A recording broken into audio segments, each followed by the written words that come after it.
मेरी बहन की कुछ महीने पहले शादी हुई थी और अब वह गर्भवती थी। वाहन दिखने में थोड़ी मोटी थी, जबकि मैं पतली थी। एक दिन उसके घर पर कोई खास कार्यक्रम था, तो उसने मुझे बुलाया। उस अवसर पर मैं वहां 10 दिन के लिए रहने गई थी। और उन 10 दिनों में जीजू से मेरी अच्छी दोस्ती हो गई। बहन के मोटी होने के कारण जीजू उसके साथ कुछ नहीं कर पाते थे। इसलिए जब मैं 10 दिनों के लिए वहां थी, तो मैंने जीजू की इच्छा पूरी की। और लगातार 10 दिनों तक उन्होंने मेरे साथ क्या किया, यह देखने के लिए वीडियो को अंत तक देखें। हेलो दोस्तों, मैं एक कार्यक्रम के सिलसिले में बहन के घर 10 दिन के लिए रहने गई थी। 6-7 बरस पहले ही उसकी शादी हुई थी। मैंने सोचा कि मैं वहां कुछ दिन ही रुकूंगी और वापस आ जाऊंगी। लेकिन जब मैं वहां पहुंची, तो मुझे नहीं पता था कि मेरी जिंदगी में कुछ चीजें हमेशा के लिए बदल जाएंगी। क्योंकि मुझे वहां बुलाने में जीजू का ही हाथ था। वे मुझसे वह सहयोग पाना चाहते थे, जो उन्हें मेरी बहन से नहीं मिलता था। शादी के बाद बहन और भी मोटी हो गई थी। मैं उसे देखकर हैरान थी। बहन 35 साल की थी और मैं 26 साल की। उन 10 दिनों के बीच मेरा और जीजाजी के बीच एक अनोखा रिश्ता बन गया था। वास्तव में जीजू और मेरे बीच एक अलग ही रिश्ता चल रहा था। एक दिन बहन और जीजू बाहर जा रहे थे कुछ सामान लेने के लिए। तो उन्होंने मुझसे कहा, चलो हमारे साथ। फिर वे दोनों चले गए। कुछ देर बाद बहन और जीजू सारा सामान लेकर आए। रात में खाना खाने के बाद मैं अपने कमरे में बैठी हुई थी। तभी बहन के कमरे से कुछ आवाज सुनाई दी। जिज्ञासावश मैं उनके दरवाजे के पास गई और धीरे से दरवाजा खोला। वहां देखा तो जीजू ने प्यार से बहन को पकड़ रखा था। लेकिन बहन थकी हुई थी और बिस्तर पर सो रही थी। यह दृश्य देखकर मैं आश्चर्यचकित रह गई।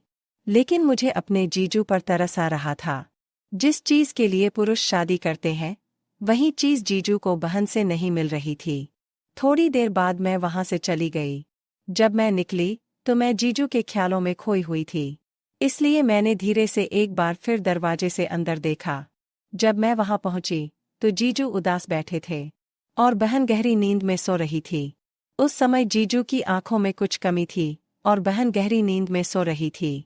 मैं जीजू को देख रही थी। तभी जीजू ने भी मेरी तरफ देखा और हमारी नजरें एक दूसरे पर टिक गईं। फिर मैं वहां से चली गई।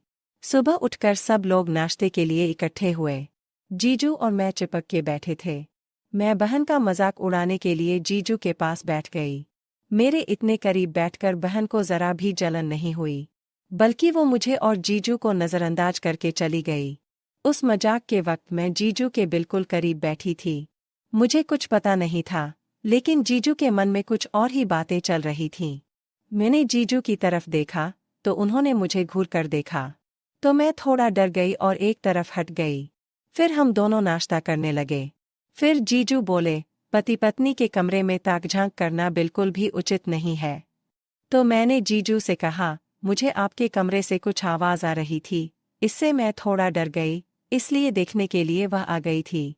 लेकिन आप बहुत निराश लग रहे थे। तब मैंने सीधे जीजू से पूछा, जीजू, आप उस दिन उदास क्यों थे?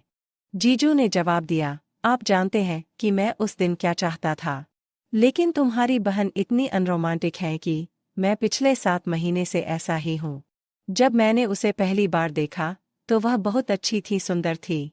लेकिन अब वह बहुत बदल गई है। यह सुनकर मुझे बहन के लिए बुरा लगा और जीजू के लिए भी चिंता हुई। हर लड़का या लड़की शादी के बाद अपने रिश्ते को अच्छा बनाए रखना चाहता है और उसे हमेशा के लिए बनाए रखते हैं। लेकिन बहन और जीजू के रिश्ते में कुछ और ही चल रहा था और यह चौंकाने वाला था। ये सब सुनकर मैंने जीजू को आश्वासन देते हुए कहा, आप चिंता मत करो। अगर आप चाहे तो मैं अपनी बहन से बात कर सकती हूँ। तो जीजू कहते हैं कि तुम इस बारे में बहन से कैसे बात करोगी? और अगर करोगी भी, तो मुझे नहीं लगता कि इससे उसे कोई फर्क पड़ेगा। पहले मैंने उसके साथ प्यार से पेश आने की बहुत कोशिश की, लेकिन उसे इसमें कोई दिलचस्पी नहीं है। उसके बाद जीजू ने मुझसे कहा, अगर तुम्हें सच में मुझ पर तरस है, तो मैं जो करना चाहूँगा, तुम करोगी क्या? यह सुनकर मैं चौंक गई, लेकिन मुझे जीजू पर तरस भी आ रहा था। तो मैंने जीजू से कहा, आप जो चाहे मैं करूँगी, मैं आपके साथ हूँ। अभी तुम बहन के पास जाओ, सुबह बात करेंगे। इन्हीं बातों को लेकर जीजू बहन के कमरे में चले गए। फिर मैं रात भर बैठी सोचती रही।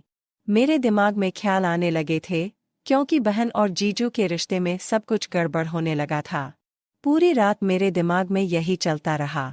अगली सुबह जब मैं नहा रही थी, तो अचानक वहां मेरी बनाई बहन ने मुझसे पूछा, तुम और तुम्हारे जीजू रात को अपने कमरे में क्या बात कर रहे थे? यह सुनकर मैं चौंक गई। बहन ने कल की बात सुनी थी और वह मुझ पर चिल्ला रही थी। फिर जीजू ने उसे चुप रहने के लिए कहा। वह चुप रहने को तैयार नहीं थी, क्योंकि उसके मन में कुछ और चल रहा था। तब जीजू ने अपनी पत्नी को शांत किया और कहा, 1 मिनट के लिए सुनो। तब जीजू ने समझाया कि तुम्हारी बहन और मेरे बीच कुछ भी गलत नहीं है, क्योंकि तुमने खुद ऐसी स्थिति बनाने को मुझे मजबूर किया है।